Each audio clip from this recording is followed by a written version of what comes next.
Bonjour et bienvenue devant votre écran. Aujourd'hui, je vous propose d'assister à l'autopsie d'un appareil photo Bridge. Pour ce faire, j'aurai besoin de quelques outils.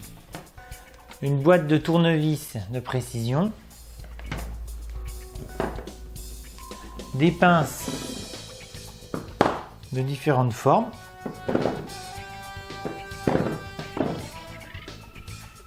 une pince un peu plus grosse, on ne sait jamais, des tournevis électriques, et si vraiment ça ne veut pas, nous passerons à l'artillerie lourde. L'appareil photo qui va donner son corps à la science pour cette vidéo est un Olympus 570 UZ que j'ai acheté en 2009 et qui est tombé en panne en 2013. C'était le blocage du zoom. Du coup, ça a empêché la mise au point. Et j'ai jamais osé démonter l'appareil et voilà, compte tenu du prix, bon certes 350 € quand je l'ai acheté en 2009, je m'étais dit que ça me coûterait plus cher de le faire réparer, voire que je ne trouverais personne pour le faire réparer parce que c'est un bridge et non un réflexe, voilà, et que ce sont des appareils qui sont plus courants, on va dire, donc voilà, et moins cher. J'avais entendu dire que pour un disque dur qui s'apprêtait à lâcher et qu'on voulait récupérer les données, il fallait le mettre au congélateur. Donc j'ai mis mon appareil photo au congélateur. Et à ma grande surprise, lorsque j'ai remis les piles à l'intérieur et que je l'ai mis en marche, effectivement il s'est allumé. L'écran était tout flou, plutôt surgelé. Voilà, mais la panne était toujours la même et voilà, le zoom était toujours bloqué, donc voilà, j'ai abandonné l'idée de m'en servir. Quelques jours après, j'ai remis les piles et là il n'y avait vraiment plus rien, donc voilà, du coup il est arrivé sur l'étagère des futures autopsies. Le démarrage du démontage de cet appareil photo, on va commencer par enlever la dragonne qui ne servira plus.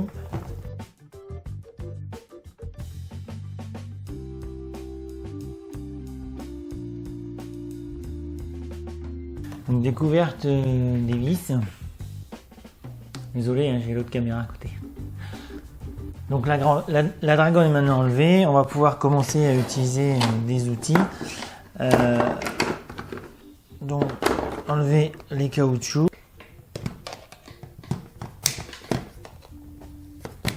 Voilà, histoire de ne pas s'embêter de la vie. Voilà, je précise que c'est une autopsie, donc je cherche pas à sauvegarder l'appareil. Voilà, donc je vais découvrir avec vous la quantité de vis minuscules et incroyables qu'il y a sur ce genre d'appareil.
Ouais, bon, bah, je trouve pas d'autres vis.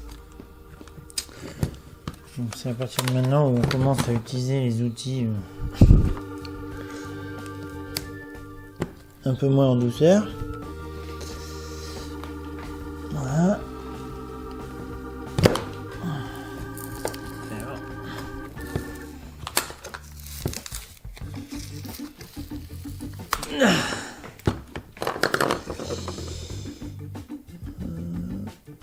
Donc voilà. Non. Peut-être des clips, je ne sais pas. Bon, ben, j'aimerais que ça se passe en douceur, mais ça va peut-être pas être le cas.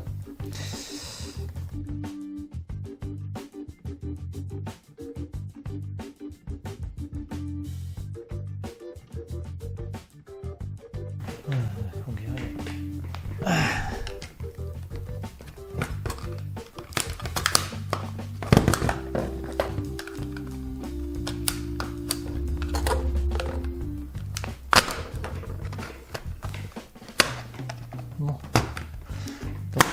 Pour ceux qui auraient la même panne et qui souhaiteraient tenter de réparer leur appareil photo, j'ai envie de dire, n'ayez pas trop d'espoir, hein. Parce que voilà. Alors soit il y a des vis vraiment cachées que j'arrive pas à trouver, qui sont visibles, je ne sais pas. Ben sinon, je sens que la masse s'approche, je sais pas pourquoi.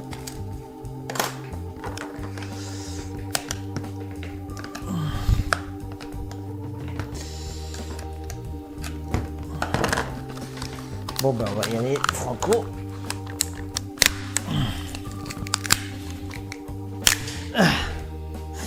Désolé.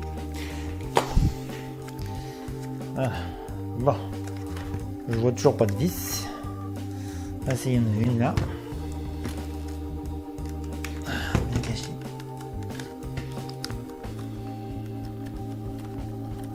Elle veut pas venir, donc.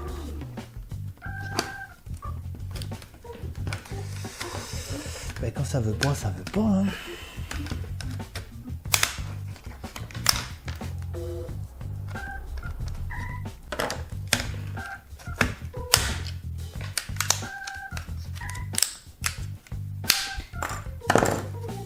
Non, le haut est toujours pas venu, mais ça va pas tarder.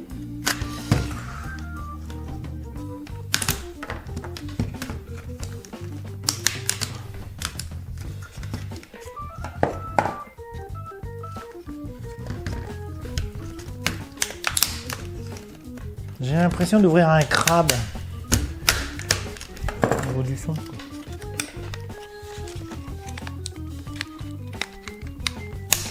Voilà. Voilà. Bon, déjà une première petite vision de près de la chose. Voilà, donc l'écran était derrière un plastique, donc il n'était pas tactile. Hein. Voilà, les boutons électroniques. L'écran vient de partir. Voilà. Les connecteurs. Voilà. Le compartiment de piles. Alors cet appareil avait vraiment un gros avantage, enfin vraiment je l'appréciais beaucoup, on dirait pas maintenant, mais voilà, entre autres avantages c'est qu'il avait un compartiment avec des piles, rechargeables ou non, et non des piles spécifiques ou des batteries spécifiques, ce qui fait qu'on pouvait se dépanner en énergie à n'importe quel endroit. Voilà. Et une autre chose que je trouvais très confortable, c'est que la bague autour ne servait pas à la mise au point, on pouvait la régler pour ça, mais elle servait au zoom. Et c'est vrai que c'était plus précis et plus agréable pour gérer le zoom plutôt que le bouton. Donc il y avait aussi, mais voilà, j'avoue que j'avais une préférence pour ce truc. Voilà, continuons notre démontage. Alors, pas démontage. Dans ces conditions, on n'appelle pas ça un démontage, on appelle ça plus ou moins un massacre. Voilà. Donc j'enlève toutes les vis sans distinction. Comme je répète, je ne cherche pas à le dépanner. Je veux juste savoir comment c'est fait.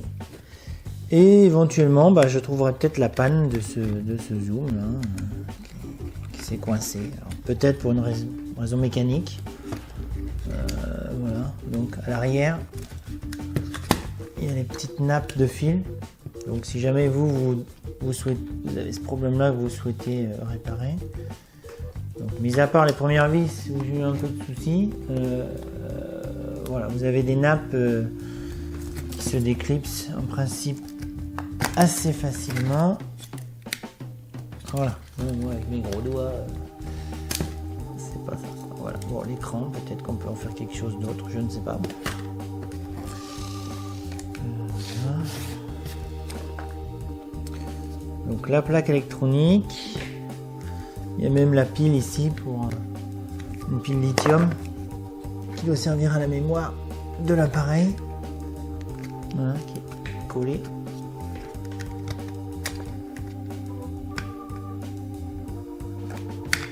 Voilà, au recyclage.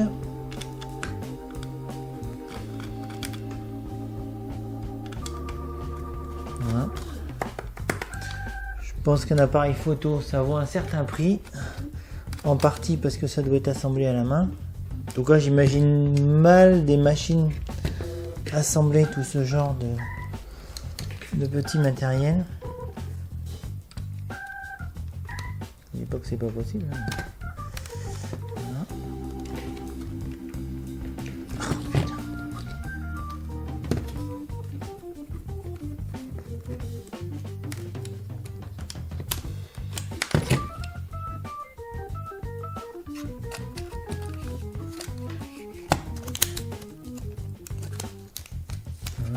D'autres nappes. Alors là, il y a des fils qui sont censés être déconnectés, j'imagine. Bon, là, ils ne le sont pas, donc je les vire. Mais voilà, j'imagine que théoriquement, ces fils minuscules doivent servir en direction des boutons de mise au point et d'autofocus. Voilà. Ici, les fils qui doivent servir à l'alimentation. Là, je pense un condensateur, relativement conséquent d'ailleurs. Je suis étonné de la taille du condensateur. Là, je défais les petites nappes.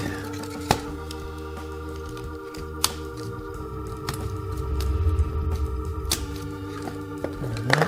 Et perso, je dépanne pas. Donc je coupe les fils qui sont là.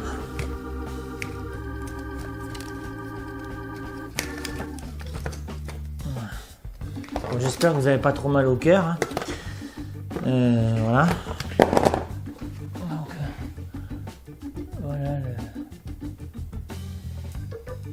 voilà la chose. Voilà la partie électronique qui doit gérer voilà, les boutons menus ici. Voilà.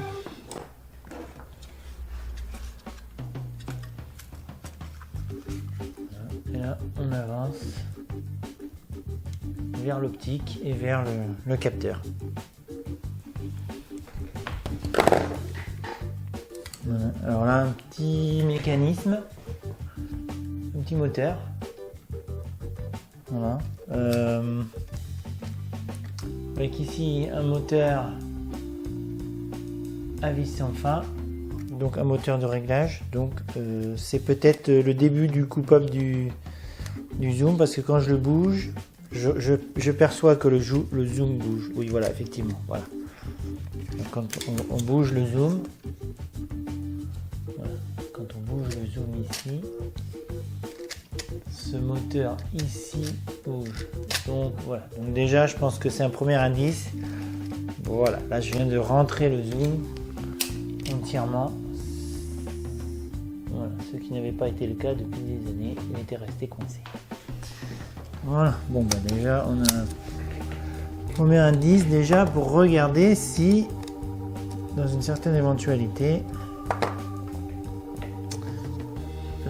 cette zone était bloquée physiquement, mais je ne pense pas, puisque voilà, en faisant bouger le zoom, en faisant bouger le petit moteur, le zoom fonctionnait. Voilà. Donc là il est, voilà. Donc là le cran principal ici est tombé. Et du coup le zoom est complètement libre. Au moins, enfin, ce qui est rassurant, si j'ose dire, pour ceux qui en ont un, qui ont la même panne, a priori le problème ne vient pas complètement de l'optique elle-même. Mais peut-être simplement du petit moteur qui se trouve à l'arrière. Et donc peut-être que dans des conditions un peu plus pratiques et en prenant vraiment soin, on doit pouvoir atteindre cet élément du moteur et le dépanner. Donc là on s'approche de ce que je pense être donc le petit moteur lui-même tourne. Donc je pense que c'était pas lui qui avait un dysfonctionnement, mais bon, c'était peut-être disons un dysfonctionnement multiple. Une partie du moteur, une partie l'optique. Il y a un petit blocage là, effectivement, on sent quelque chose. Peut-être le petit moteur n'avait pas la force pour déplacer l'optique. Voilà. À ce stade-là, vers le stade de mise au point, effectivement, il y a un tout petit blocage que je découvrirai en allant plus loin dans le démontage.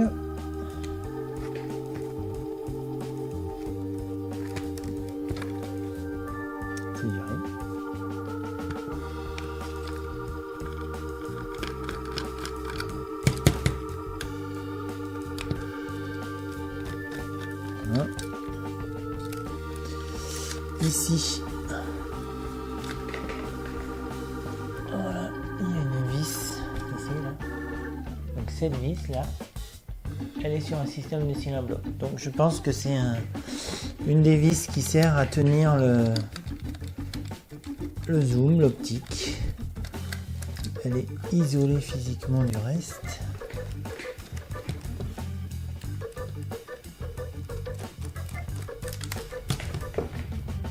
Que ça bouge? Non, ça bouge pas. Eh ben on va continuer à défaire de la vis, c'est pas un problème ça. Et un aimant. Alors est-ce que c'est un capteur? Est-ce que ça a une fonction? Oui, ça a une fonction. Voilà, donc cet aimant là, voilà, avec. Voilà. Donc ici il y a un aimant. Ici il y a un petit ressort. J'espère que vous le verrez bien.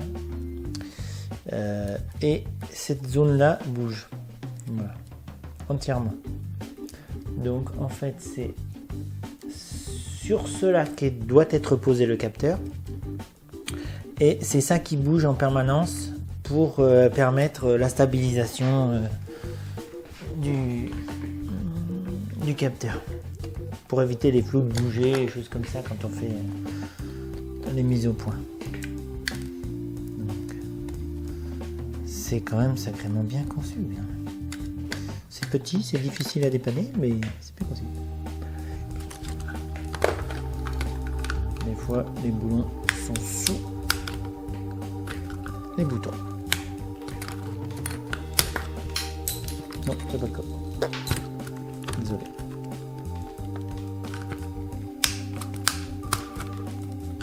Donc là, petite info technique, le bouton du menu, voilà, est un bouton indépendant, c'est-à-dire qu'il a sa propre nappe sur le support, avec toute une ribambelle de câbles qui sont gravés dans le... Voilà, toute une ribambelle de câbles qui sont gravés à l'intérieur. Alors là, ce sont des vis Torx. Jusqu'à présent, toutes les vis étaient des cruciformes. Et puis ben là, pour le support de capteur, ce sont des vis Torx.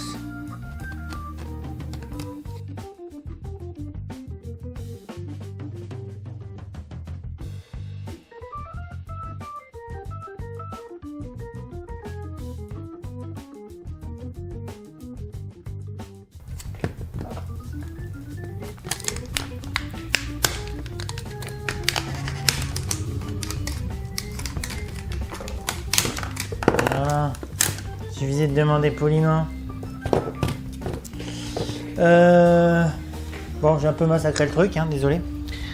Voilà. Donc, on découvre. Donc voilà ce qui sert. Alors vous avez les petits moteurs qui servaient, voilà, peut-être ça à l'autofocus. Voilà. Avec ici un micro moteur et 10 sans fin. Voilà. Ici une lentille très petite, juste devant le... Donc c'est une loupe absolument monstrueuse. C'est pas mal. Voilà. Alors, je sais pas si je peux vous montrer à quel point c'est une loupe, hein, mais ça me paraît compliqué. Voilà, donc c'est la lentille la plus proche du capteur est une grosse loupe. Voilà. Et nous allons trouver derrière ça. Donc je dois avoir une vis encore enlevée.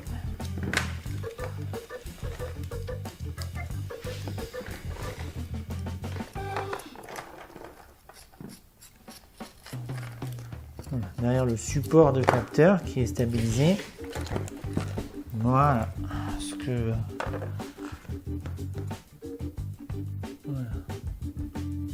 Voilà. Le capteur qui est tout petit. Pour vous donner une idée, mon pouce. Hein, voilà. Bon, oui, j'ai des gros doigts. Voilà, qui était lui-même donc sur un tout petit système stabilisé. Donc c'est pas l'optique qui est stabilisé, c'est le capteur. Voilà. Donc ça peut servir à faire des montages. Il y a quand même une autre petite lentille ici qui était montée sur le support du capteur. Donc à l'intérieur, voilà, on voit par reflet des nervures à l'intérieur de l'appareil photo qui permettent la rotation via un engrenage qui se trouve ici. Voilà.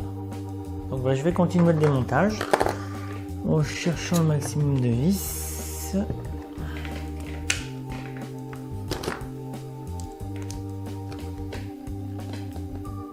Beaucoup de vis qui sont bien cachées là-dedans. Et comme j'arrive pas à enlever le petit écran, bah, c'est pas évident.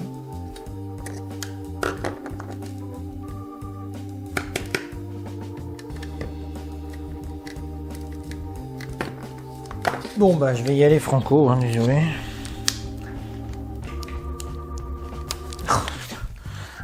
Ah bah même en y allant en douceur, ça le fait moyen. Voilà, donc ça c'est le petit écran. Voilà, comme c'est un bridge, il n'y a pas de miroir à l'intérieur.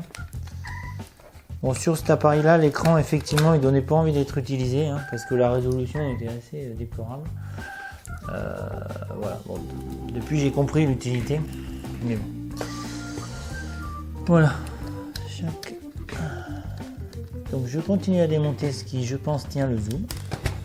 Alors peut-être que le zoom ne se démonte pas dans ce sens là, mais plutôt voilà. Dans ce sens là, c'est-à-dire cherchons pas à le faire sortir, c'est pas la peine. Voilà. Donc la bague qui me servait pour régler le zoom est électrique. C'est-à-dire c'est pas une bague mécanique. Ça n'agit pas, il n'y a pas d'engrenage sur le... Voilà. Donc la bague était purement électrique et à l'intérieur ici, voilà, il y a des nappes et désolé, voilà, ce truc. Je pense que ce truc là, voilà, était un capteur. Voilà. Et en fonction de la rotation qui doit être gérée sans doute magnétiquement, le zoom se réglait. Voilà. Bon, je continue à démonter les autres trucs, juste pour le plaisir d'enlever les vis. Bon, je pense que c'est un métier, hein, de réparer les appareils photo. Je suis à peu près sûr. Manifestement, c'est pas le mien. Voilà, je l'ai eu. Bon, je sais pas où étaient les vis. Donc du coup, j'ai pas trouvé où étaient les fameuses vis qui tenaient ce truc-là. Voilà. Donc juste pour la découverte. Donc le petit capteur qui sert, le point rouge qui sert à faire la mise au point automatique. Ici le haut-parleur. Voilà, un des fils que j'ai coupé tout à l'heure servait au haut-parleur. Là le micro qui est minuscule. Donc, vraiment... Non, j'ai pas dit ridicule. Voilà. Donc c'est vraiment tout petit. Et à l'emplacement où il est, effectivement, il ne pouvait pas faire des miracles. Voilà, le flash. Bon, je vais pas chercher à démonter le flash. Voilà, j'en ferai rien de toute façon. Voilà. Le reste de l'intérieur de la carlingue. Voilà. Et enfin, le dernier truc qui, à mon avis, peut avoir un intérêt. On enlève ses lunettes. Ben, c'est le zoom. Voilà. Bon, je sais pas, mais bon. Dans ce cas-là, il sert à rien. Peut-être dans ce cas-là.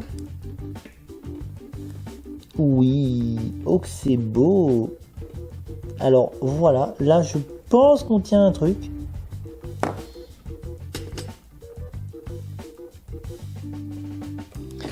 Je vais tenter quelque chose.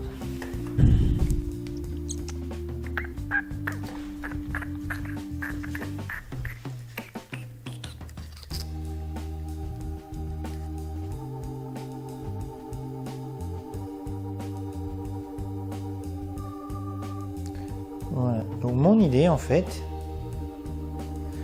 peut-être qu'avec en inversant le zoom, donc il faudra choisir peut-être un autre appareil, je ne sais pas, gérer le truc différemment.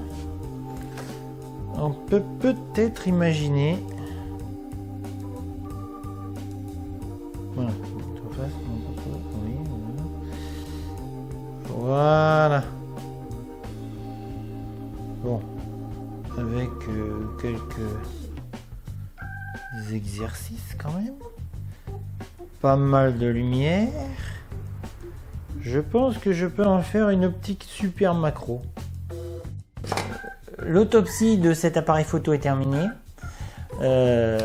J'espère que ça vous sera utile, qu'éventuellement vous pourrez tenter de dépanner votre appareil. Moi physiquement je vois rien dans l'appareil lui-même. Qui pourrait m'indiquer la raison d'une panne, la raison d'un blocage qui a été vraiment complet au niveau du zoom lui-même. Si ce n'est, on peut imaginer, considérer que effectivement il y a un peu de poussière sur l'écran. Voilà. Alors ils sont poussiéreux, est-ce que voilà. Mais dans la mesure où j'ai dans l'idée d'utiliser cet objectif en tant qu'objectif macro, je vais pas aller plus loin, je vais pas le démonter plus pour pouvoir m'en servir, faire des essais. Bon, si vraiment ça donne rien, effectivement, je ferai ça fait aussi. Mais si dans l'idée je peux en faire un objectif super macro, j'avoue que je m'en servirai. Je découvre un truc quand même. Effectivement, je découvre quelque chose. Je suis étonné, hein. La taille du trou. Machin, voilà, je m'attendais à quelque chose de plus grand, voilà, mais en même temps c'est logique, ça correspond à la taille du capteur qui, je le rappelle, est ici. Voilà, donc en toute logique, le trou qui est dedans il correspond, hein, voilà. Donc je sais pas si je peux encore agir sur le fonctionnement du diaphragme, mais voilà, a priori voilà. Donc c'est cet appareil là avait un zoom de 20 fois, donc ça vous donne une idée de, bon, c'est pas un appareil photo réflexe, mais ça m'a permis de faire quelques beaux clichés. Si au montage ça s'y prête, d'ailleurs j'aurais mis des photos que j'ai faites avec cet appareil, et en tout cas je vais en mettre en fin de vidéo. Voilà, c'est vrai que les bridges sont peu répandus, c'est dommage, ce sont des appareils vraiment très pratiques. Voilà, bon j'espère que l'autopsie vous sera utile. Voilà, cette autopsie est terminée, j'espère qu'elle vous sera utile, qu'éventuellement vous pourrez réparer votre appareil photo, vous pourrez tenter de le réparer. C'est pas évident, c'est vraiment tout petit, il y a des choses qui sont vraiment coincées, mais voilà, si le défaut c'est vraiment que ça, voilà, ça peut valoir le coup. Un petit truc quand même, évitez de le mettre au congélateur, ça ne fonctionne pas. Voilà, allez, à bientôt.